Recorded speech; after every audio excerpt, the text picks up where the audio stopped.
All right. Hello, everybody. Joshua Hatton here with ImpEx Beverages. We're starting really our fall season for our ImpEx Distillery deep dive events, and so it being October means this is our October one for all of you doing math out there. And we decided to change things up a little bit. You know, as many of you know and have come to our events, they tend to be whiskey focused. And this time around, we decided to change it up. And we are doing an autumn cocktail focused event. And so I've got my two partners in crime who are always with me, and that is Mr. Sam Filmus and Chris Uhde. How are you both? I'm good. Can you hear me? Yeah, I hear you just fine. Okay. We're I fine. never know if I get it working right. I missed our 3Ds, so I'm glad that we're back with something new, even. Yeah, exactly. It's starting to get, I don't know what it's like in San Francisco or LA, but it's getting kind of cold, but I'm not welcoming the cold. I still want warm weather. And so that's why I'm like fooling myself with cocktails. So I hope that this is okay too. Maybe this lets us hold on to a few last shreds of cocktail weather. I think no matter the temperature, it's cocktail weather if you do it right.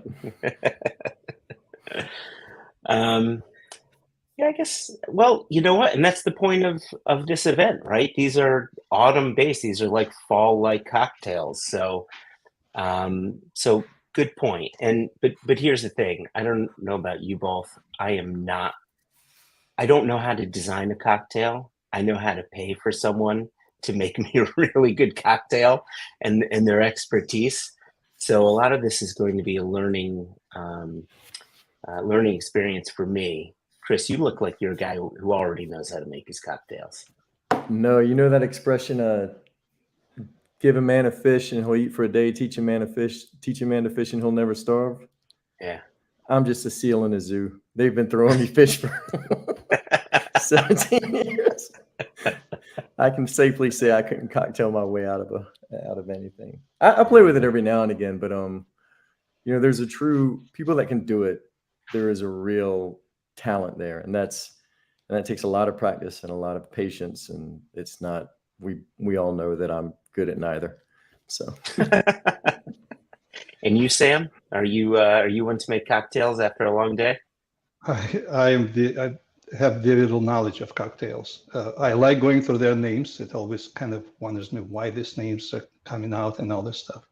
But yeah, I like him because I don't know them, but I like him because my whiskey goes there. Hopefully my whiskey goes there. So that's a good part to take it through many lips in various variations, if I can say that, of components. So eager to learn for sure.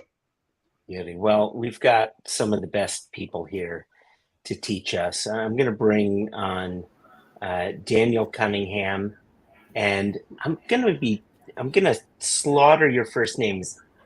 Imogen? It's Imogen. Imogen, so thank works you. quite well. Yeah. Oh, that's perfect. Imogen. Armstrong from Secret Garden Distillery, and those in the U.S. will know them as Herb Garden Gin. Herb Garden Gin is a brand of gins we've been bringing in now for a number of years. With 3 core years. Yeah. What's that? 4 years. Yeah, about 3 years or so. Yeah. 2019. Yep. Yeah, there you go. 4 years. And we're going to go over your gins in a little bit. I'd like to talk to you not just about cocktails, but really about the distillery, about the garden, about your gins as well. But we also have our very own Kevin Obis on hand, and he's here to talk with us. Well, he's here we need another good-looking face the screen. But So Joshua, you were kind enough to be honest that I was the third choice behind Martin and Mary. So we can just let the curtain fall on that one. That it was. I'm trying to be very Hey, nice. Kevin, you're not always number one. Don't count on it. Sometimes you gotta. Listen, if at first you don't succeed, try a few more times, then call Kevin. That's Look, my I'm just happy to be here. So we've got you here to discuss a bit about Geijer, because we're going to be using some Geijer liqueurs and spirits in with these cocktails. And then both you, Kevin, and Daniel have designed some cocktails as well. And I've got all the ingredients ready. I'll be able to pop them up on the screen shortly. But first, just welcome to our Autumn Cocktails edition of Distillery Deep Dive. And Daniel, you're head of sales at Secret Garden Distillery? Head of sales, yeah.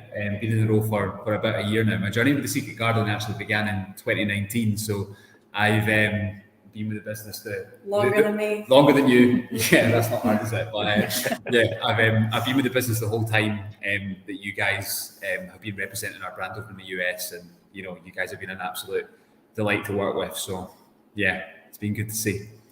Yeah, cheers. Well, we're honored to have the brand and excited today to talk with you a bit about it, because you're not just a gin distillery. I mean, if anything, gin distilling is only a part of what you guys do at the Secret Garden Distillery. So I wonder if you can go into details about what you're doing, the ethos behind it all.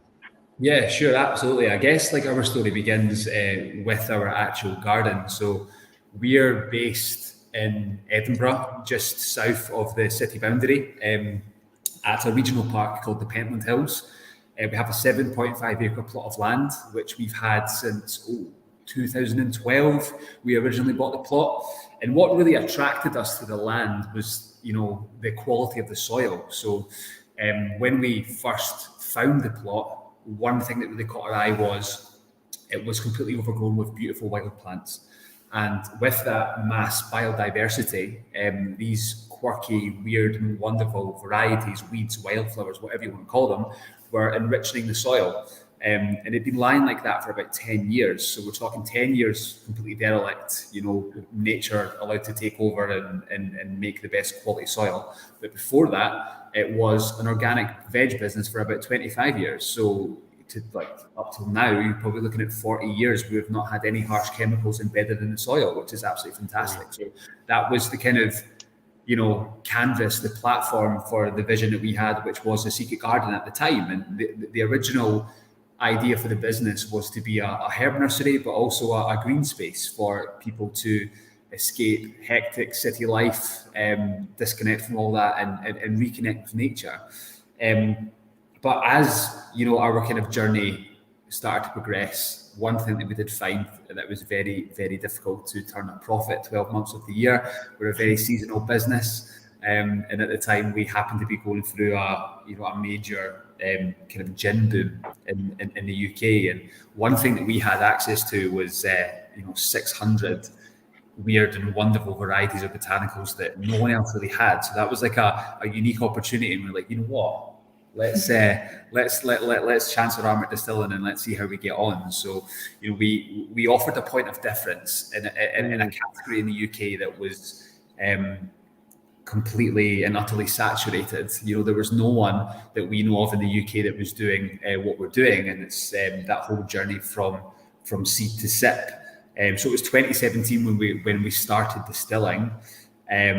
And kind of fast forward to today, it's been a bit of a whirlwind journey, but we now export to 10 markets, including yourself. But and what's really kind of led on to that success, again, it's that point of difference about how we make our product, the fact that it is handcrafted from seed to sip. So when I say seed to sip, I mean 4 key stages in that production journey that we like to shout about. The first one is the fact that we grow, again, over 600 varieties of botanicals at the garden. We grow these all naturally. So when I say naturally, I mean that we don't use any chemicals in the growing process whatsoever. Going back to the point that I said about the soil, we really want to preserve that, like natural, super high quality soil. So we don't want to do anything to kind of tarnish that and ruin that. So that's super important. So we don't use any herbicides, we don't use any pesticides, we actually don't use any fertilizers either, do we, Imogen? It's just sun, seed, soil, and showers. And you can imagine that there's plenty of that last one here in Scotland. The snowstorms are going to be starting to come soon. Sorry, as well, it's flu season. Cold and flu season is well underway, and I'm aware that I am sounding very nasally, and apologies in advance if I do cough and splutter, but it's been a little bit of a nightmare. Poor man. Poor man, I know. Poor me, get the balance. But yeah, so back to the journey from seed to sip. So, we've got this unbelievable resource, which is our garden. All these botanicals that we grow, from flowers to fruits to spices, you name it. We've got it. And once our botanicals are grown, we hand harvest everything. And the reason why we hand harvest everything, this is super important, because we're a business that champions sustainability. Sustainability is massive, it's huge, and it's the only way that the drinks industry's got to go. So we've got to completely own it, and we've got a massive responsibility as a business. So we try and be as sustainable as possible in every single minute detail. I actually skipped a little bit. When I was talking about the growing process, we actually only use peat-free soil as well. Peated soil is actually commonly used in gardening in the UK, and it's because it's so high in nutrients. It's a really healthy environment for herbs and plants to thrive. But there's only one problem, is that when you disturb the soil, you're actually releasing carbon monoxide into the atmosphere. So we're doing that en masse as gardeners, as a kind of commercial business, and then our carbon emissions would be absolutely through the roof. So one thing that we have to do is use peat-free soil in the growing process, which is a challenge, but we're just so blessed to have such an amazing team with so much knowledge who know what plants to grow next to each other in order for them to thrive, so we don't actually need to rely on the peat soil, which is fantastic. I'd like to say when we took over last year, I did not know about varieties of plants or anything like that. And I think the last year, that is probably what I've learned the most about how important it is to take care of your garden and use things that will counterbalance the great stuff that we do here. So yeah, I'm not one of those experts, but I know where to find them. We actually just hired a new head gardener, didn't we? Yeah, and she's lovely, and she's got so many ideas, which is great, because things are always changing, and it's great to have that kind of fresh new look on things. So there's a few things that we'll be introducing as well, which will be quite nice for next year. Yeah, and it was just a shame that she only started at the end of the season. She started at the beginning of August, so we won't see the full effects of Erica until next year, yeah, sure. Which is really interesting. But sorry, I do realise that I'm going off on a mad tangent. So let's get back. No worries. Let's get back to seed to sip. We hand harvest all our botanicals once we've grown them, and it's because we don't want to disturb the soil. We want to mitigate the carbon emissions, the carbon dioxide that we release into the atmosphere. So this is why we do it by hand. We hand harvest our botanicals whole leaf only, which means we don't use any stalks, we don't use any roots. We use the best possible ingredients for distilling our gins. The next step is probably one of the most important steps in the journey from seed to sip. It's something that people don't tend to shout about. It's how they preserve their botanicals. So there's many companies out there that claim to use hand foraged botanicals, but that raises a whole lot of questions. With us at the Secret Garden, it's like, well, once you've harvested your botanicals, how are you looking after them? How are you preserving them? What are you doing? So what we do is we actually dry our botanicals at 37 degrees Celsius, which is a very, very specific number. It's roughly the same temperature as the human body. It's the same temperature, internal temperature, as a beehive. It's known as nature's number, and it's a very slow drying process that locks in all that flavour, it locks in all that aroma, and it actually allows us to continue to distill through the winter months when nothing's really growing at all. I mean, if you were to see the garden right now, it's the middle of October. I mean, it's beautiful in its own right. We're going from summer to fall or autumn over here, and all the colours are beautiful. But you can imagine it's a lot more bare and a lot more stripped back. But this key process really does help us kind of push through these months until the growing season begins. Mid to late April, usually, depending on the weather. Going back to the season, sorry, I'll finish the seed to sip thing in a minute, but just to give you guys a kind of understanding of how important a good season is for us. So we had one of the coldest, darkest, wettest starts to the year. So January, February into March, late March into April, we were barely getting any sunlight. And we were so far behind our growing process when it got to the beginning, mid-April, where we started to run out of our dry reserves of botanicals, and we're like, oh God, are we going to get some good weather soon because we need some botanicals now? So it's super, super important, and that can fluctuate year on year. So we need to pray to the sun god that we get some decent weather. And finally, on the last point in the journey from seed to sip is the fact that we distill every single drop of Secret Garden gin here on site. You can see me. Oh, sorry, it's backwards. I'll go this way. You can see our big 500 litre still behind, which is fantastic. We've had that for a year and a half now, but we've not actually managed to turn it on yet, which is another thing. By January, it will be on by January. It'll be on by January. We thought we would just get a big shiny new still and it'd be easy to turn it on, but there's whole other things that come along with that, like 2-3 phase electricity and all that kind of stuff, and various waiting lists, but we'll get there sometime. And all of our gins are 100% natural as well. So, what comes out at the very end is super important that reflects what happens at the very beginning. The fact that everything's 100% natural, we don't use any chemicals whatsoever. It would be kind of like counterintuitive if we were doing that in our gins. So we only use the dried botanicals that we grow here in the garden, and we don't use any syrups, sugars, cordials, anything like that whatsoever. Even the colour of our gin here, I've got our damask rose right here, which you guys will all be familiar with. Absolutely brilliant product. The magic on the go. Yeah, well, Joshua's got his. Sam's got his. Chris, you got yours too? No, I do. Hold on. I'm gonna Now the truth is going to come out. Now the dog ate his homework. That's sample double spinach. By the way, question to Imogen. Yes, love it. So you took over the distillery without checking the inventory. You did not count 600 botanicals that were there. You just trusted that they were there. Well, actually, what we did is I did do that, which took a long bloody time. But we did do that, and we started, when my sister and I took over, we looked at a lot of the botanicals that we used and our growing area that we have. And quite a lot of things really needed to be enhanced. So we've worked on making our garden a lot more functional, which is a big project that we worked on all of last year. Huge. So that we could grow and produce as much as we could for our gin, because as hopefully we grow more popular and we're producing more bottles and producing more gin, and this 500 litre still is on. We need as many botanicals as we can get. So we've actually started enhancing that, and we've got a massive list, which is very overwhelming, but luckily I don't have to keep anything alive because I've got a black thumb. as long as there was not 599, it was 600. Then it's right on the dot, Sam, by the way, 600. Right on the dot. Not even 601. The thing is we literally include everything in that, though. I mean, we include a small plant that could be growing in the car park. We include all of that because for us, that's really important. We have a great biodiversity here. So we have to celebrate that, but we also have to know what we've got. Yep. Also, that thing in the car park might taste amazing. We don't know.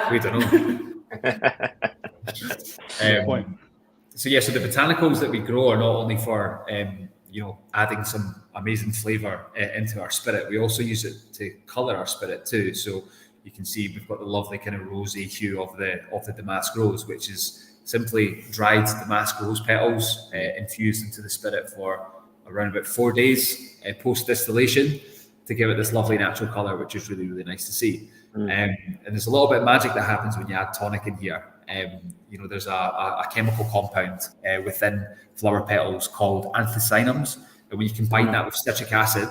And citric acid can be in many things, from lemon juice to tonic, which is gin's best friend.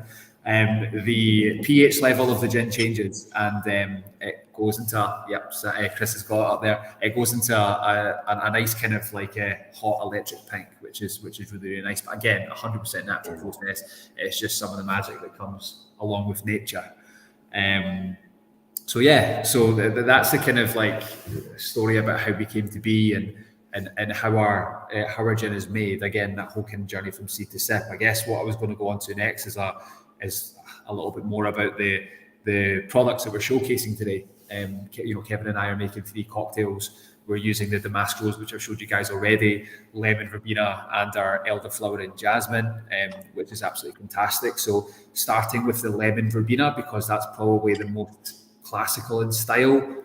Lovely, guys. Thank you so much. I wish I had one, but I've only got this. Which I had this about a half hour ago. So. But there's no shortage in my house, so it's completely fine. Yeah, those Americans are greedy. We're taking everything. It's because you guys are doing so well over there. We've got to send it all over there, you know. So the lemon verbena is probably our most classic in terms of style. It's citrus forward. So lemon verbena is the headline botanical. It's a botanical that is not actually native to the UK. It's actually native to South America. It was originally used by indigenous tribes to treat problems with inflammation, but we found out it makes a really, really good gin. We put it to better use. So lemon verbena smells really, really intense lemon. We can't grow lemons very well here in Scotland because it's too cold, it's too wet. So the lemon verbena grows really, really well here under sheltered conditions. We grow it in polytunnels to protect it from the wind and rain. And what it does is it provides like a lovely fresh natural citrus to the spirit. Something that's quite unique. It's a flavour, it's a citrus kind of flavour profile that, you can't really find anywhere else. And, we absolutely love the stuff. It's fantastic. In terms of the liquid itself has won a gold medal at the San Francisco World Spirits Awards. That was back in 2020. So it's getting some really good kind of recognition on the kind of global stage now, which we're so unbelievably proud of. The next one that you have, which I have kind of touched on mostly already, is the damask rose, but I want to go into this one a little bit more detail because the damask rose itself is something that we hold really dear to our hearts here at the Secret Garden, because this is the first gin that we actually distilled back in 2017. So we've got a whole area of our garden, again 7.5 acres, but we've got a whole area of our garden completely dedicated to the damask rose. We're the largest producers of this rose in the UK. Well, at least we think we are, because I don't think anyone else. We just planted about 200 more bushes. We're definitely up there. I mean, I don't think anyone else has got a reason to plant damask rose to the same scale as what we've got. But our garden is absolutely stunning. It's in the shape of it's what's called a Fibonacci sequence. So it's like the idea is that every path leads back to the beginning. But if you're to cast a bird's eye view of the garden, it's in the shape of a rose, and it's absolutely stunning. But right now it's looking a little bit bare. The damask rose only flowers for 1 day, and the season lasts for 2 weeks in the year, and it fluctuates depending on how good the spring is. So this year it was a bit of a funny one actually, because we had a really, really horrible wintry spring, and we were thinking, oh my god, the damask rose isn't going to be coming out until late July, beginning of August. But we had this really, really weird stretch of really hot weather mid-June. And then all of a sudden, the damask rose popped out of nowhere. So we just had to assemble all of our harvesters and all of our gardeners, because we need these. Go out and get them. So it was good. So all hands on deck. All hands on deck. Absolutely. But we managed to get a really good crop this year, which was great. That takes the pressure off of at least one thing a little bit, you know what I mean? Yeah. Which is really, really good. And the flavours of this gin is fantastic. It's reminiscent of Turkish Delight. When you mix it, it really brings out those soft red fruits, the raspberries, the strawberries, as well. But it's perfectly balanced, actually, because the rose flavour profile, I'm going to be completely honest with you. Some people love it, some people don't love it quite so much. It's what we call a Marmite kind of flavour here in the UK. I don't know if you guys can relate to that saying, but it's I absolutely love it. But what we're getting with this damask rose is the most kind of natural representation of the rose flavour profile that you can possibly get, because it is just dried rose petals, that's it, and plant water distillate. Okay, so when we distill this gin, it comes off the still at roughly about 85% ABV. So what we have to do to get it into the bottling strength of 43% is to dilute it. But we want to, kind of some of the flavour can get lost in the vapour distillation process. So what we want to do is we want to kind of put some of that back in by diluting it just a little bit with rose distilled water, which we make here at the garden from the same roses, which is fantastic. And it just provides more of a freshness, which is really, really nice. But all of our gins rather, have the same 4 base botanicals, which harmonises that kind of like really kind of like floral heavy flavour. So juniper, of course, but we've also got coriander, winter savoury, and angelica root, which our angelica root's quite common, winter savoury not so much, and coriander absolutely. But the reason why we have those 4 botanicals is because it's the complete life cycle of a plant. So when we look at the coriander, we use the seed. Okay, the angelica root is the root. The winter savoury is the leaf, and the juniper is the berry. And what that gives us is a real nice kind of like well-rounded flavour, and it gives our spirit its kind of like unique identity. Yeah, for sure. So, all right, now that you've discussed Damask Rose in really good detail, I know you've got another gin that you need to go over, but I'm getting really thirsty. Me too. And and you created a Damask, a Falernum Damask sour. Absolutely. So I thought maybe we can go ahead and make that. And we can go into that. Yeah. Just bear with me 2 minutes. I'm actually just going to jump over to our bar. So nice. So this is actually our new still room, our new tasting room rather. So we debuted this year. It opened up in April. And we managed to fit a fully functioning bar, which I'm absolutely delighted with, because I've done so many of these sessions for so many people, and I've always had to do it in a kitchen, on a random table, but never got a proper setup, okay? So hopefully you guys can see that, okay? So the Damask Rose, sorry, Imogen, what's that? Oh, I was like, I'll pretend to be a customer, but I'll leave him to it, I'll come back. So the Damask Rose really lends itself well to sours. Now, I'm a sucker for a whiskey sour. I absolutely love them. But don't make whiskey. We make some really good gin, flavorful gin. Something that can really kind of replace the whiskey and, provide a really good twist on a classic. So we're looking at the components of a sour. We've got our spirit. We need our sour, which is lemon juice. We need a little bit of something sweet to balance that out. Usually I would use a sugar syrup, but I'm using a falernum. Now, a falernum is kind of like a fruity, spicy liqueur syrup. I've got my own. Yep, here we are. Thanks very much, Joshua. I unfortunately don't have that beautiful bottle of falernum that you have there. I wish I did. I've got my own here. It's California exclusive. Yeah, hopefully if I come over to visit you guys, I can take a bottle back with me, right? But so I've got this little kind of bottle of falernum here, which is going to provide a little bit of kind of an autumnal kind of twist on the whiskey sour, and we're going to use some egg white as well, which provides a nice kind of like silky, smooth, frothy kind of top, which filters the cocktail through. Okay. So quick question for you on the ingredients. They say when you cook, you can play around with the ingredients a little bit, but when you bake, don't play around at all, because it's an exact science, right? So how does that translate to making a cocktail? For instance, I don't have eggs in the house, so I'm not going to do the egg white. If someone doesn't have an ingredient available to them, or if they feel maybe I can swap something out for something else, what are your thoughts there? Well, I guess with cocktails, it's all about balance, okay? If you've not got the alcohol, you've not got the acid, and you've not got the sweetness, then I don't think there's much point in making it, right? Unless you're making a Negroni or something classic. But as long as you've got those things and you've not got the egg white, then I guess you can kind of get away with it, but you're still not going to get that kind of lovely, luxurious, kind of silky, smooth drinking experience that a sour provides. But if you don't have egg whites, then you can use aquafaba, or actually I've seen something on TikTok recently, which was quite cool. You can use the brine from a can of chickpeas, which folds up the same way. So there's many different ones that you can use. So hopefully that answers the question, Joshua. Yeah, that's That's great. rubbish. Shall we get into it? Should we make some cocktails? It's 1 a.m. or it's 1:30 a.m. I'm dying on a drink. Yeah, go ahead. I'm gonna mute my mic while I shake the ice, but I'll let you keep your mic on. Ice here as well.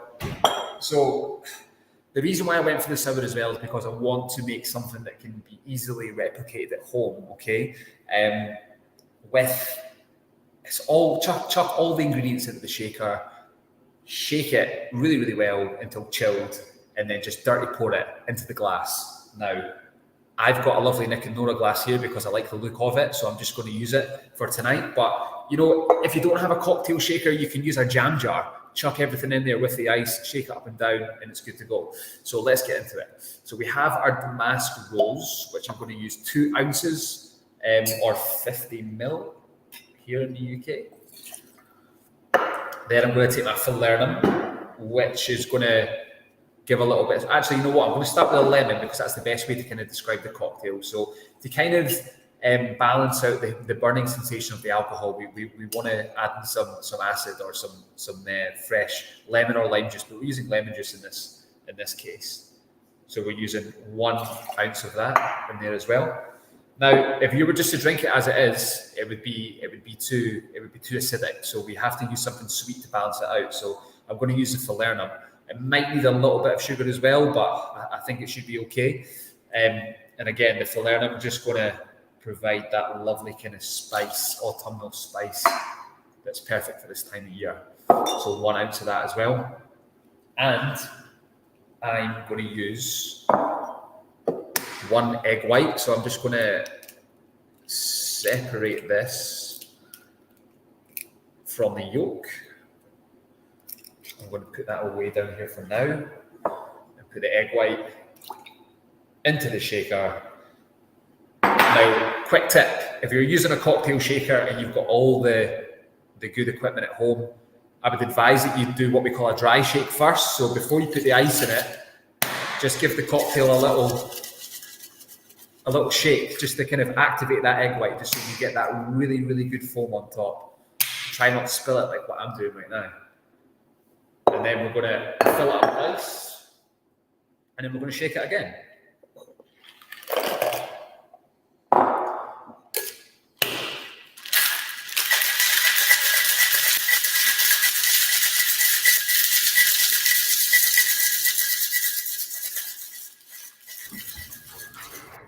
While he's doing that, Kevin, did you just try a cocktail that you made for yourself at home as if you were a bartender for someone else? No, I garnished it really prettily for my own, just because I like to. Which I'll talk about. You did what every bartender I see does, where they take they do the little. I'll address it. Don't worry. No, I took the time to swirl my bitters on top. You can see I did a nice little, a pretty little garnish just for me. All right, Daniel. Let's see the verdict. Let's see it. Hopefully this turns out all right. My bartending days are well and truly over. I am coming out of retirement to do this for you guys. But hopefully this turns out okay. It's already looking pretty good.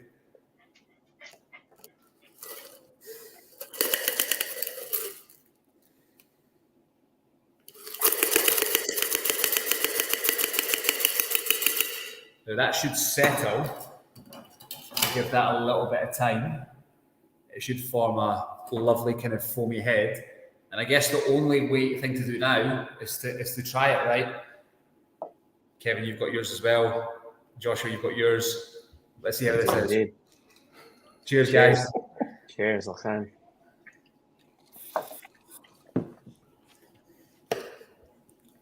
Lovely. How is it? Is the falernum working there? So I upped the falernum a little bit on my end because the Geijer falernum really, there's not a lot of sugar in it, and I know you're looking for that. So I amped it up a little bit. I did 3/4 of an ounce rather than half an ounce, and it's delicious. It does bring those fall-like flavors coming through. Yeah, absolutely. Joshua says, don't change the rules when you're baking, except for when I'm baking. Yeah, totally. And as well, guys, like there's one thing that's not to be skipped as well. Like if you fancy yourself as like you know, a little bit of a wannabe bartender, cocktail master, whatever you want to call it, always give yourself a little bit of a garnish. So something to really make the cocktail look good. Now, the kind of foam kind of texture that we've got there does act as a little bit of a garnish, but what I would maybe do is put a slice of lemon on the top, lemon peel, or maybe sprinkle a little bit of cinnamon, because we've got that kind of spicy kind of fall sort of flavors going on there. Beautiful. Sure. Yeah, this was excellent. What's nice too is the rose is there, but it's not. It's just now a part and parcel, right? It's not lost. It really is. Yeah. Really. Yeah, all kind of marries together nicely. Mm-hmm. I tell you what, a sour cocktail's never tasted so good at 1:30 in the morning. Good. Yeah, that's great. Well, cool. Kevin. Joshua. I think it might be time for you to make a little cocktail. I didn't know if you wanted to before you got into it, because Falernum was part of the previous one. I don't know if you wanted to talk about the Geijer Falernum a bit and how it differs from maybe other Falernums. Yeah, why don't I talk about Geijer a little bit, and then Daniel, if you can talk about elderflower, then we'll make a Geijer and elderflower cocktail for us to enjoy. Sound like a plan? Perfect. All right. So Geijer Spirits is out of San Francisco, and you might think the brand name is California, because that's certainly what the label looks like, but I promise you it's Geijer Spirits. And this was started by a guy named Martin Geijer, who's off doing work in the market right now with the lovely Melissa, and so he couldn't be here tonight. But it's a really cool story behind Geijer. They started, Martin started it just making this one product, this glug, which is the Scandinavian Swedish version of glühwein or mulled wine. And traditionally, it's a wine-based thing that people drink in Sweden, just warm in the winter. But we had the good fortune, or Martin had the good fortune, I should say, of having a grandmother who was a bootlegger. So she actually had a still in her garage. And so her glug recipe was spirit-based. And so when Martin moved to San Francisco, he started making it, selling it mostly as a sort of one-off project, just something that, you selling it, you're giving it to friends. And I think, Chris, you may back me up here, but I don't know, maybe did he start at farmers markets, or did he just grassroots selling glue out of the trunk of his car? To be honest, I don't know his early history. He came into when he came into JVS, I was just doing the South stuff, so I knew him as a vendor who had stuff from San Francisco, and so there was a whole thing there of having a local California product. Yeah, but legally bound to not say too much. Right, like that's the problem with it. Yeah. But so again, traditionally glug you would just drink warm in the winter. That's all you would ever really do with it. And but as Martin started showing this to cocktail bars in the San Francisco area, this is 20%. It drinks like a very spiced vermouth or sherry. And so this cocktail bartender started using it as a vermouth or as a sherry, or subbing it out for one or the other. And Martin had never seen that done before, and really sort of fell in love with the idea of using this as a cocktail ingredient. And as he started shopping it around, and the other bartenders said, well, we love what you do with the glug, but it's 20%. Can you make us a 40% version? And that became the spice liqueur, which is what we use in our next cocktail. And this is exact same botanicals as the glug, which is cinnamon, cardamom, and clove. Obviously, there's a huge color difference here. I'm really confused by this inverted left-right thing. The glug is this lovely dark color, whereas the spice liqueur is very clear. That's because this gets steeped and this gets steam infused. That's a difference in color there. And then 20% versus 40%. So they drink very, very differently. Like I said, the glug drinks is sort of like a spicy vermouth or a spicy sherry, like cinnamon, cardamom, clove, those warm winter spices. And then the spice liqueur drinks more like an allspice dram than anything else, even though there's no allspice in it, but it's got the sort of same warm winter flavors. And then he's got a really lovely orange liqueur. And of course, being in San Francisco, he had to make a Fernet, because that's the American home of Fernet. There's an Akavie, because of course he's Swedish, so he's got to make an Akavie. There's an Amaro, which is really green and herbaceous and absolutely lovely. But the Falernum that we just used in the Damascus Rose cocktail is really, I'm in the Washington market, primarily Washington, Oregon, and this has garnered a very, very, very good reputation in the state of Washington as sort of the de facto. If you're not going to make your own Falernum in a cocktail bar, this is the Falernum all the cocktail bars are using, because it's really, heads and tails better than any other Falernum on the market, and it's 30% alcohol, so it brings a little bit of extra proof to the party. For all of the other Geijer spirits, Martin buys a grain neutral spirit that he uses that he flavors in a number of different ways, and he tried to do that with the Geijer Falernum, but they couldn't get it quite right. So this is the only one that he actually makes his own Jamaican style rum base for. So they use a Jamaican rum strain, they bring in fresh sugarcane and press it on site, make a Jamaican style rum base for this, and then make a really top-notch Falernum for that as well. Joshua, you mentioned when we were making that last cocktail, this is pretty dry by Falernum standards, and all of Martin's products are very dry. Martin, as a person, just doesn't like sweet things, so he, when he was making all of his spirits, he decided to look at what the sugar content was of the sort of the standard, and then cut it by half on most of his recipes. So this is about half as sweet as the most popular Falernum on the market. The Fernet's about half as sweet as the most popular Fernet on the market. Same with the Amaro and the orange liqueur and the spice and all those things, but where there is something to equate to it. So everything is done very, very dry, and that's because you can if you're making a cocktail, especially, you can always add sugar. You can just add simple syrup to any cocktail, but you can't take sugar out. If you're starting with a really sweet ingredient, it's very easy to go overboard on the sweetness. And Daniel, to your point, everything needs to be balanced. You need to have your sweetness and your sour and your herbal all balanced together. So starting off dry and then bringing in those nice the botanical flavors from there makes it a lot easier from a cocktail perspective. Beauty. So I've got a cool herb garden pink elderflower, sorry, mild stroke there. Pink elderflower cocktail to make for you guys, some tiki vibes. But Daniel, why don't you talk a little bit about the elderflower first? Yeah, sure. No worries, Kevin. Thanks so much for that. So yeah, the elderflower and jasmine, we debuted this spirit in the UK. I think it was 2018, if my memory serves me correct. I think it was just before I started with the distillery. And the motivation for releasing a spirit of this kind was there was a whole kind of like, flavored and pink gin movement happening here in the UK. But there was one thing that we, didn't really agree with that, with the whole thing, was the fact that it was, these products that were being released on the market were just packed full of sugar. We are so against that at the Secret Garden Distillery. We want to use as many natural ingredients as possible. So we wanted to prove to the world that we can make a gin just as flavorful by using, what we grow out there. So it was a bit of a crazy period of trial and error. We tried many different things. We eventually stumbled upon elderflower and jasmine, which works incredibly well. When you put them together, it's like, exotic fruits, lychee, guava, pink grapefruit. It's quite phenomenal. But again, there's none of that in there. It's just these two key components which make this unbelievably fruity tropical gin. And it's a lot sweeter in style, actually, compared to the Damask Rose and compared to the Lemon Verbena. But again, there's no sugar in there. What we're doing is we're just distilling down that elderflower and that jasmine flower in our stills, and then we're then cutting it back with a little bit of distilled water after it, and then colouring it naturally with the it's a variety of flower petals. It's dark tulips, black mallows, and rose petals to get that kind of colour differentiation from the Damask Rose. It's a lovely product, and it lends itself really, really well to long cocktails. Champagne-based cocktails are particularly my favourite, so I love that one very much. That's fantastic. Champagne-based cocktail. Is that what you're pouring now? The champagne-based one?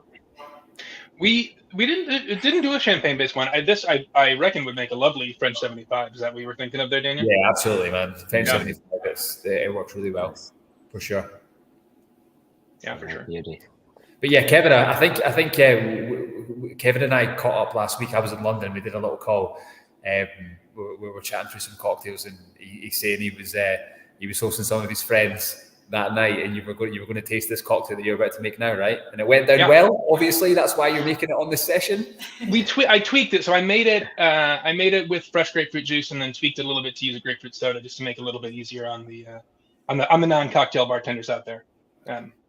So I was going to ask that question because we don't have grapefruit soda. I only had fresh squeezed grapefruit juice. Can I do this? I mean, if you have something, you'll need something fizzy. Do you have fizzy water? Is Soda Water Club soda? Something along those lines? I do, yeah.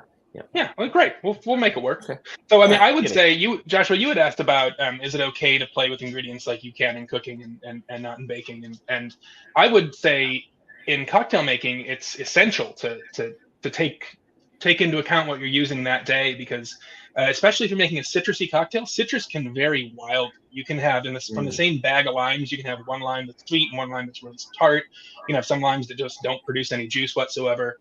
Of course, things like vermouth change drastically.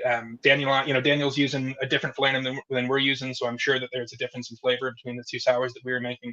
So I think really tasting along and kind of getting the most important thing is that the cocktail tastes good to you, and that's something that I know we talk about a lot with whiskey is that everyone has a different palate, and so my favorite whiskey isn't going to be your favorite whiskey, and my favorite cocktail isn't going to be Sam's favorite cocktail, isn't going to be Chris's favorite cocktail, and the balance isn't going to be right.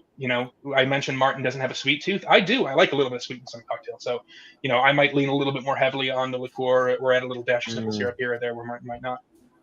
My favorite cocktail is any cocktail you make, Kevin. Oh, shucks. Well, I'm going to try and adjust my camera here so that you can see what I'm doing. We didn't test this, but let me see if we can zoom in on you. I don't know if we God. can do that. I got to suck it in now. Yeah. Oh, look at that. Oh, look at that. Yep. Suck it in. I've never been more self-conscious. You just look like me with tattoos. It's cool. We see in this picture, Kevin, it's your belly, but it's okay. Continue. So one of the things that Daniel and I talked about when we had our little chat last week is that with if you're using really high quality ingredients like Geijer and like Herb Garden, you don't have to do a whole lot to make a really great cocktail. A lot of the times when you go into these cocktail bars and there's 15 ingredients in a cocktail, it's because they're using well whiskey and well gin, and they're using maybe some less than stellar ingredients. But if you're using a bunch of really great ingredients, it doesn't take much to make a really great cocktail. So we're going to do one with the elderflower pink jasmine, a little bit of the Geijer spice liqueur. And this, I mentioned before, the Geijer spice liqueur has this sort of allspice dram vibe, which is a very traditional tiki ingredient. And so we're going to make this the same way, but I'm going to show you the difference. Daniel had mentioned that it's nice to put a little garnish on a cocktail. So I'll show you the difference that it can make depending on how you put things in a glass, because it depends what you're making a cocktail for. If you're making a cocktail for yourself and you're just sitting at home with your partner or by yourself or with a friend and you're keeping it super casual, drink it out of a shoe. That's fine. You can drink whatever you want out of whatever you want. I'll tell you, this is not coffee. That's an old bartender trick. No bartenders are drinking coffee at 8 in the evening. So I'll show you guys this elderflower child. Sam, you mentioned that names are fun. It's just terribly stressful naming a cocktail. So I'm going to build this first in a champagne or in a little champagne glass. And again, this is really simple. This was designed to be really simple. The idea is all the ingredients you're using are somewhat cold, so this doesn't need to get shaken or stirred. We did a shaken cocktail. We'll do a stirred cocktail next, but this is just going to be sort of built in a glass. And this, we're going to start off with 2 ounces of the elderflower gin. And of course, as Daniel mentioned, this has got a really beautiful color to it. So using something like a champagne flute, it's going to look really lovely. This is definitely something you could do to impress a date or a friend, whatever it is, or a spouse. Do something nice for your spouse.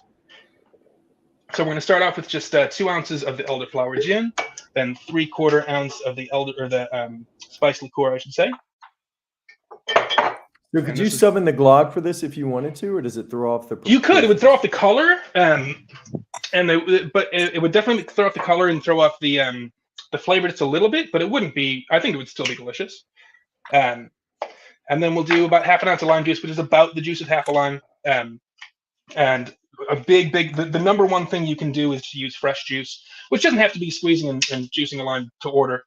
You can buy really high quality juice. Just don't, the plastic lemons and limes, no place for those.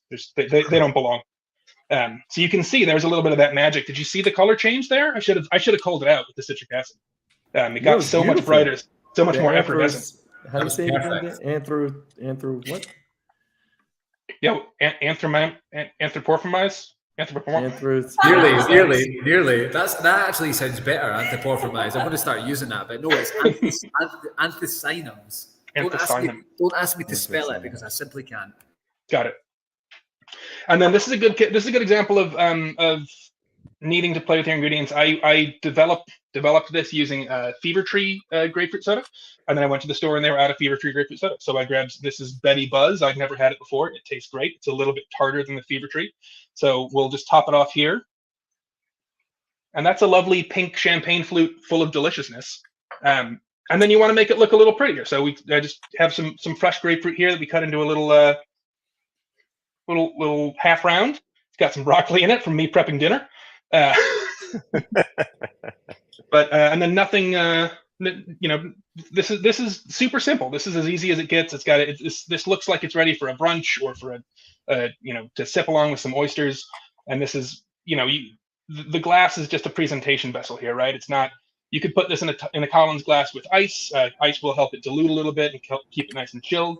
But also with the grapefruit and with the spice liqueur, it's got some really nice sort of like tiki-ish vibes. So if, like me, you have a bunch of tiki mugs lying around, you can take your favorite Halloween appropriate tiki mug, which is this lovely guy from Frankie's Tiki Room in Vegas.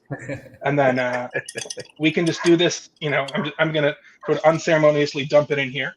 And then tiki drinks you always want to do over crushed ice. I don't know about you guys, I don't have a crushed ice machine. What I do have is a Ziploc bag, ice, and a rolling pin. So just before we joined, I put some ice in here and smacked it around real good with a rolling pin, and that's crushed ice. It's not a whole lot more to it. And then we'll just kind of give this a little break up and pour it in there. Ah.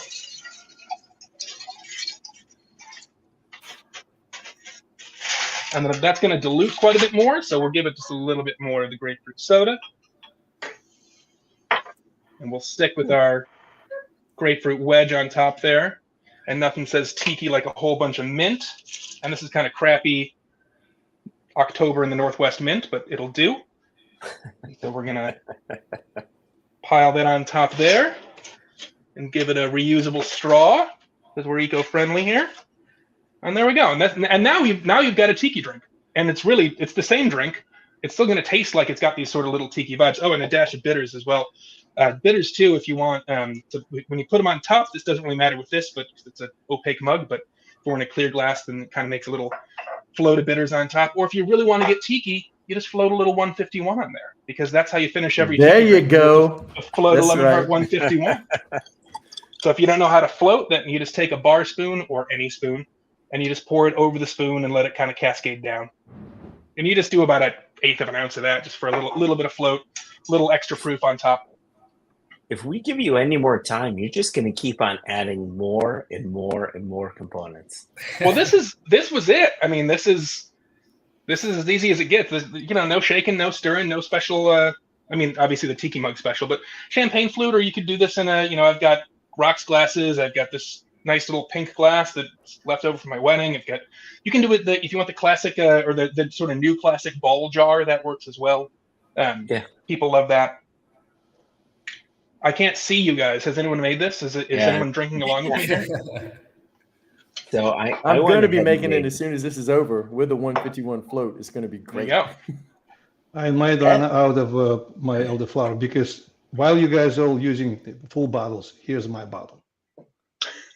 For you guys at Secret Garden, for you to know how much of a discriminated I am here.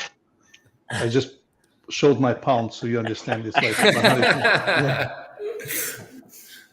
Kevin, keep on adding the pink elderflower here. Maybe I'll run out of it. Yeah. The spice liqueur is doing some heavy lifting there. Like it's really bringing out these sort of rooty flavors like cinnamon bark and things like that. It's really nice. Yeah, for sure. It works spectacularly well with this elderflower gin. It's really it just complements it, like you said. Those warmer flavors that are present in the elderflower gin that aren't up front just really get enhanced by the spice liqueur. Yeah, that's great. Well, thank you. I was going to. I didn't have the proper ingredients for it, but if you ever like with your spent lime halves, if you ever want to, the way you do this is this one has a little bit too much gunk left in it, but you'd sort of flip it. You'd keep the you'd make it a little bit more concave.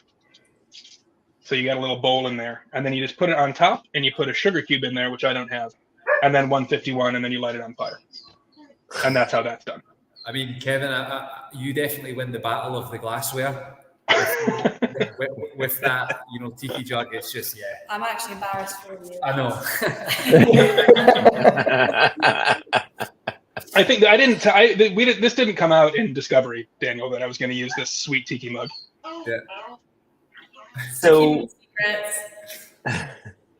So we've got one last cocktail to go over, and I know the two of you sort of got together to design these. Is this last one a collaboration between the both of you? Who's introducing this one?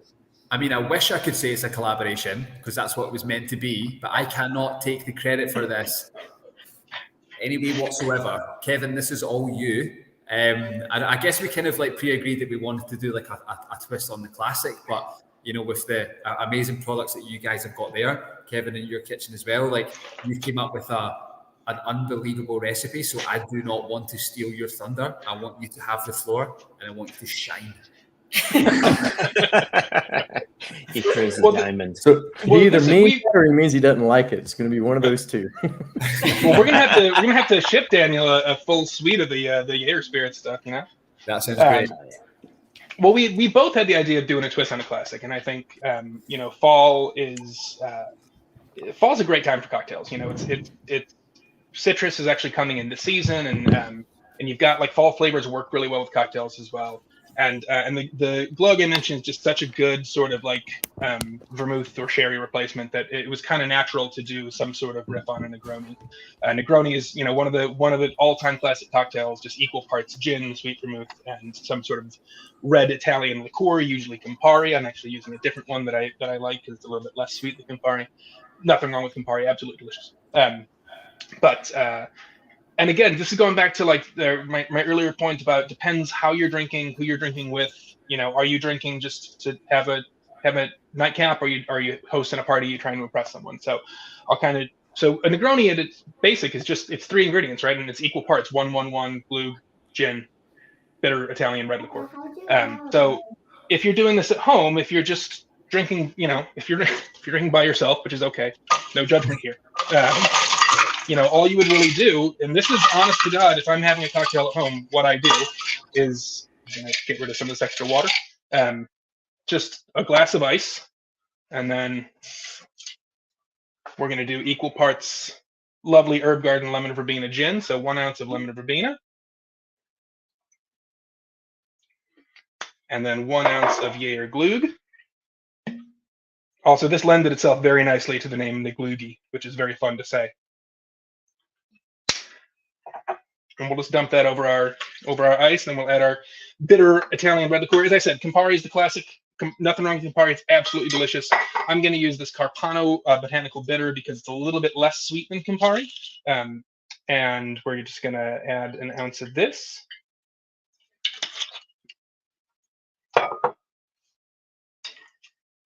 And then you just got to give it a little stir. And because this is something that you're traditionally going to drink over ice, it's going to kind of dilute on its own. So you can just let it sit, and as you drink it, it'll change a little bit. You could absolutely fully stir it in a pint glass and then strain it into a coupe or over fresh ice or over a big ice cube if you got a big ice cube, which you can either make. There's innumerable YouTube videos on how to make that, or you can buy them at liquor stores sometimes as well. And then you always want to give it a garnish. So grab an orange. If you guys don't know how to make an orange twist, you just take your regular Y peeler like you use for peeling carrots and potatoes. And then the trick that I learned a long time ago is you hold the peeler still and you move the fruit. So you just move the fruit, hold the peeler still, and there you've got a little orange peel. And just you do the bartender thing where you spritz the oils on top. You smack it around the glass a little bit if you like, and pop it in there. And this is if you're drinking at home. This is if you're just keeping it super casual. But again, if you're wanting to impress someone, if you're having a date night, if you're having friends over for like a fancy cocktail party and you want get a little bit fancier, then you can you share the drink while you're doing it? We can't see it. Oh, is it not there? I'm sorry. Oh yeah, that looks beautiful. Glass of red stuff. Here, let me tilt down a little bit then. But yeah, if you're it's fine that way. If you're wanting to make it look a little bit fancier, then you can stir it, let it dilute a little bit. And then I don't actually have a proper strainer for this, but we'll just take a fine mesh strainer and strain it into into a more different glass, and we'll do this one neat. Sorry, my dogs are going insane outside for some reason right now. And then we'll accentuate a little bit of the fall flavors of the glug by doing we'll trim up an orange peel, and then I just studded this with cloves. So if you guys don't know how to trim up an orange peel, it's very easy. You make an orange peel, and then can you see what I'm doing here? Maybe not. Maybe that goes Not away. really, because the ingredients are in the way. There you go. There you go. So then all you do is you just turn it into you square up the sides, and then you cut it into a nice rhombus, and that alone makes it look. That alone you can charge $3 more at any bar. You do that, easy peasy. So and then Kevin, how much pith do you recommend leaving on the orange peel when you do? Oh, it doesn't matter. I mean, if you're going to flame it, you actually want quite a bit more. But this is. And then I just studded this with some cloves because I had some cloves, and it looks nice, and there's clove in the spice liqueur, and so we'll drop that in there, and you can kind of rest the clove on the lip of the glass there, and that's, I mean, this is a $16 Negroni in San Francisco. That looks awesome, dude. Water is $16 in San Francisco. 25 and up. 25. Safe water. Drink Kevin's cocktails.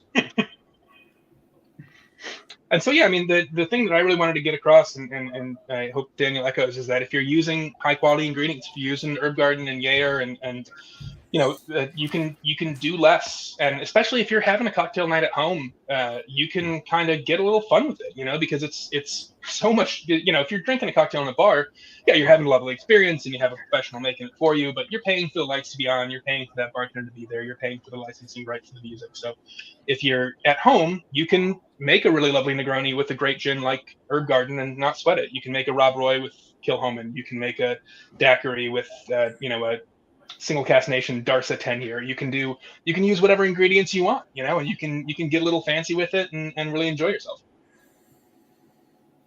Nice. Sounds great. Yeah, this is what I said. Where was it? Oh man, yeah, here we go. This is what I said before.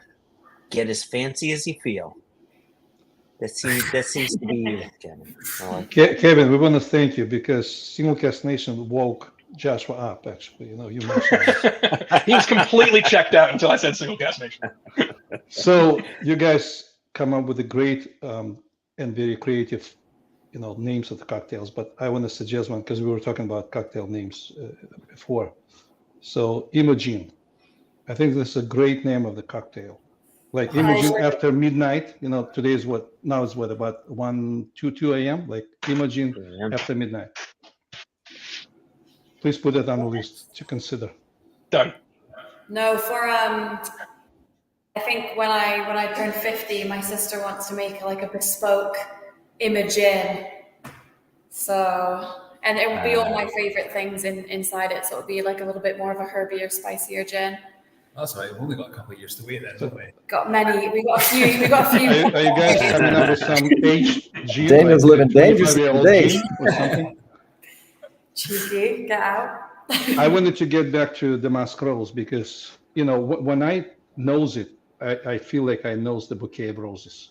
Yeah. Really, like even without, you know, tasting it, it's like, and you know, my wife's favorite flower is rose, and always for our anniversary or her birthday, I would bring a bouquet of roses to her. Last time I just gave her a bottle of Damask Rose, and she goes, "What is this?" I said, "If you knew how many bouquets of roses went into this, I probably would be settled for another next 10 years, you know, without." So well done. I'm officially going to use that line. I love that. That is great. Hey, Imogen, we had a question come in a little bit earlier. Yes. And it's for you and your sister, actually. And actually, I'll put it up here. It's, you know, how did you both decide to get into this business? Was it the garden? Was it the gin? Was it everything? What happened? No, that's a great question. So originally it was actually my sister, and she's always wanted to start a distillery. And then she ended up going and doing a law degree instead. I think she panicked slightly. But during COVID, we were working a lot on making a business plan to start our own distillery. And we're actually from the West Coast. We're not from Edinburgh. And we wanted to do it over there, but we kept hitting a lot of red tape with planning, everything like that. And so we were living in Edinburgh anyway at the time, and we thought, well, let's go and see if we can find a field and a shed and build a shed and just get a small still and go for it. And we came across this place, which is a lot bigger than a shed. But no, we kind of completely fell in love with the story. It's not, I can't say it's just the garden, it's just the gin, it's both, and the story that goes behind that. And yeah, we just absolutely fell in love with the whole thing, and we met the team and everybody's so great. And we kind of just dived in, and it was a bit of a baptism of fire. I was going to say Baptist, but it's not.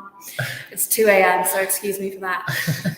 But yeah, it was a bit of a baptism of fire, and it was absolutely mental. And we've been here now for 16 months. Yeah.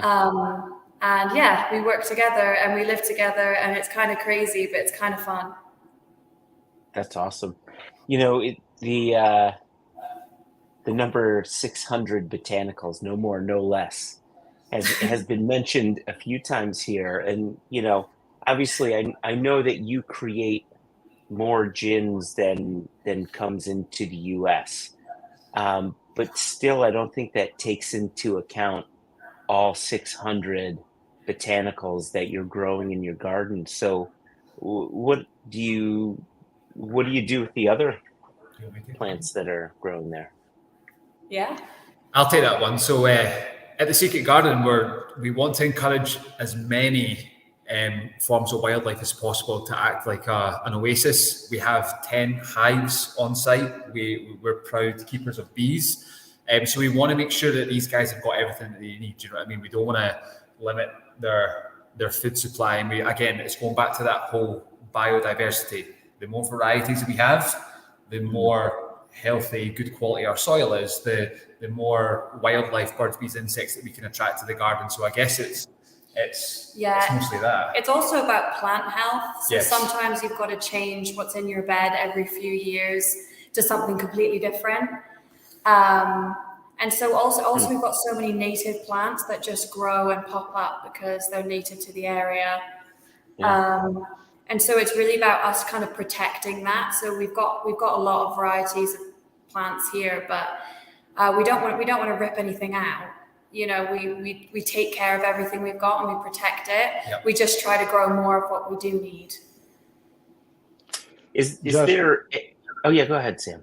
No, continue. No. Yeah. I'm just curious. Is there any series of plants or botanicals that you've wanted to play with when it came to gin, and maybe you're working on and you're trying to get to that right ratio? Actually, that takes us nicely onto what we did with wild gin that we kind of semi-released over there with you guys, and we actually put fennel in it, and that's something that we really want to start working with a bit more, and working with more fennel. Because we absolutely, I mean, my sister specifically absolutely loves it. We also grow about 9-10 varieties of mint. And we would love to play around with some mint.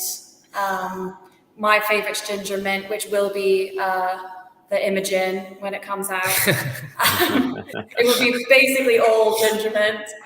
And that's my favorite botanical. So it's actually really fun. We get to play around with different things. Sometimes it works horribly and sometimes it works amazingly. And so I think, it's nice to have that kind of experimental, and we've got a smaller still that we can do those experiments on. 100%. If there's one thing that I would absolutely love to bring back, would be an experiment that we did with Manuka. So we're all familiar with Manuka honey, right? Yeah. So the kind of aroma of the Manuka plant is like aniseed licorice. It's absolutely gorgeous, an ace sort of aroma. We have our annual business Christmas party, And our head distiller always asks, I'm going to make you one gin for the table. What do you want? And then someone was like one year, you know what, why don't you mess about with those manuka bushes that are in the back of the garden, not really doing much at all? And honestly, it made an unbelievable. You've got to suggest that this year. It was incredible. It was 2 botanicals. It was juniper and it was manuka, and it was one of the best gins I've ever tried. Jealous. You've not tried that yet? No, I've not. Oh, you've not. I'm sure we have like a big shelf of bottles of experimental things. So I'm sure it'll be on there. Yeah. Daniel's like, no, it's not. I took that all home. Yeah, that's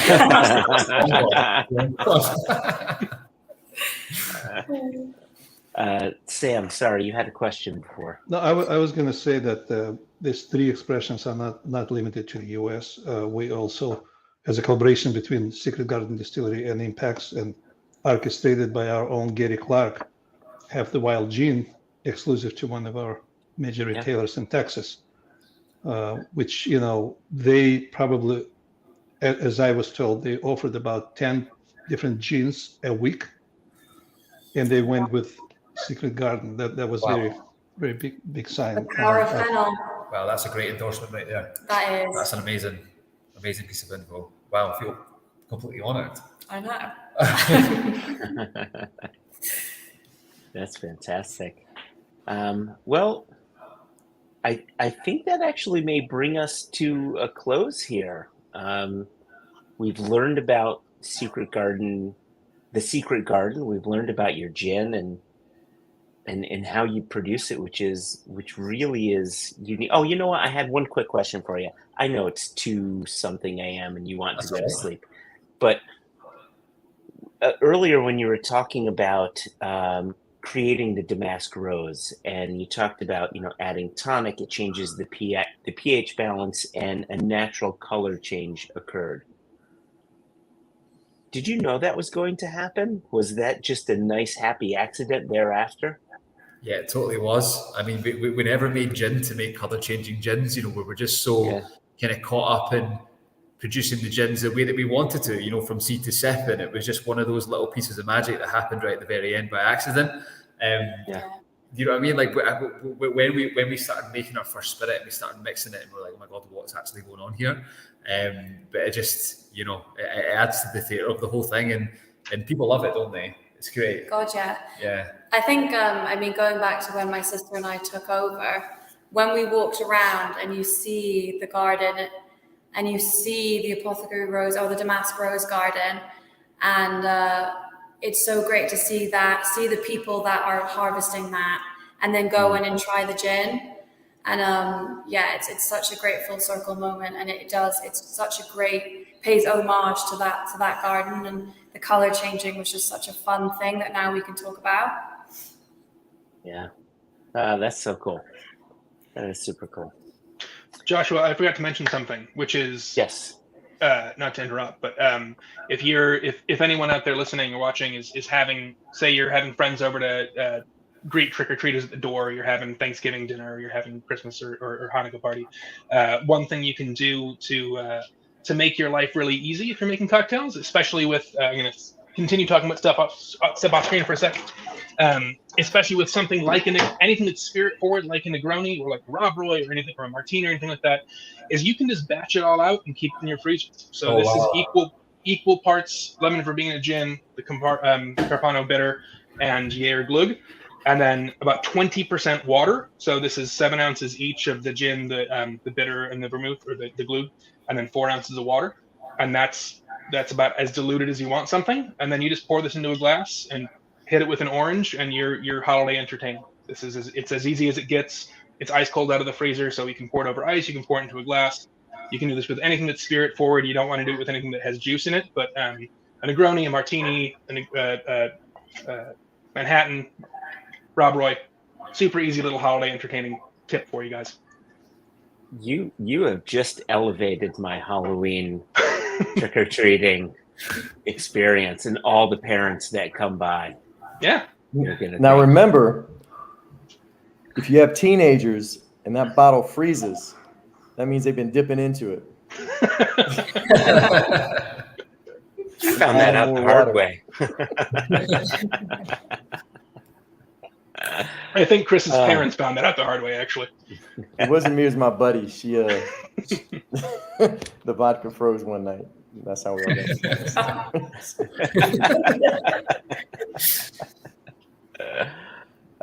all got Daniel, Imogen, thank you so much for staying up as late as you did to educate us on your distillery, on what you're doing at the garden, and tasting your gin straight, experiencing them in cocktails is just it's awesome. And it's nice to know that they're not seasonal. Actually, they are seasonal, but you can change them up from season to season. You can change them up through cocktails.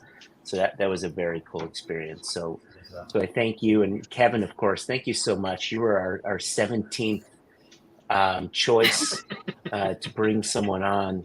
And it was nice to know that you were there for us. I'm just 16 phone calls away, Joshua.